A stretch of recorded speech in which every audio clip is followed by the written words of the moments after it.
Halo adik-adik, di video ini saya akan menyampaikan muatan pelajaran bahasa Indonesia tentang ide pokok paragraf. Dengan memahami ide pokok paragraf ini, diharapkan kita mampu menentukan pokok pikiran dalam bentuk tulisan maupun lisan. Baiklah, kita langsung saja masuk ke materi. Ide pokok adalah gagasan yang menjadi dasar sebuah paragraf. Ide pokok disebut juga gagasan pokok atau gagasan utama atau pikiran utama. Ide pokok biasanya ada di kalimat utama. Kalimat utama adalah kalimat yang menjadi dasar sebuah paragraf. Berdasarkan letak kalimat utamanya, ada 3 jenis paragraf: paragraf reduktif, induktif, dan campuran. Paragraf deduktif adalah paragraf dengan kalimat utamanya ada di awal paragraf.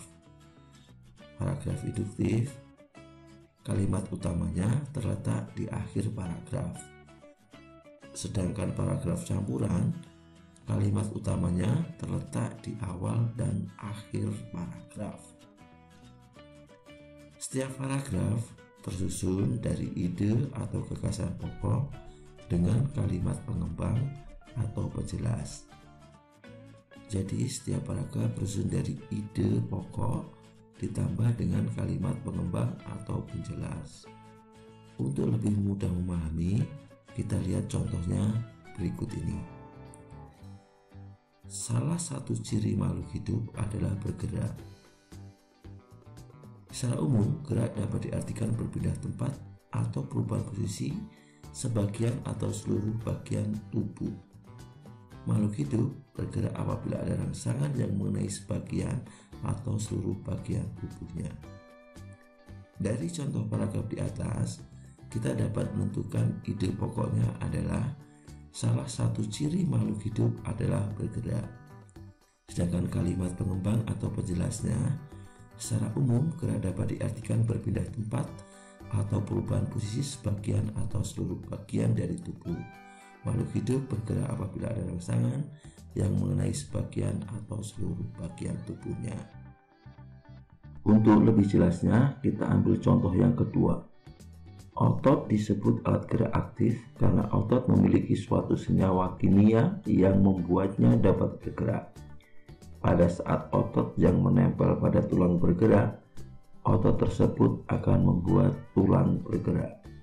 Dari paragraf tersebut, kita dapat menentukan kalimat utamanya adalah otot disebut alat gerak aktif karena otot memiliki suatu senyawa kimia yang membuatnya dapat bergerak.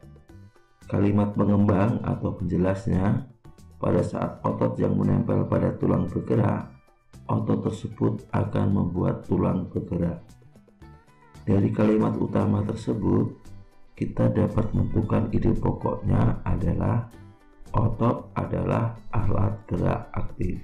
Jadi yang perlu diingat bahwa untuk menentukan ide pokok, yang harus kita lakukan adalah pertama, baca tulisan yang ada di paragraf itu sampai kita mengetahui atau memahaminya. Kemudian, tentukan kalimat utamanya. Dari kalimat utama tersebut, kita dapat menentukan ide pokok. Sekian materi kali ini. Semoga video ini bermanfaat dan selamat belajar. Sampai jumpa di video berikutnya.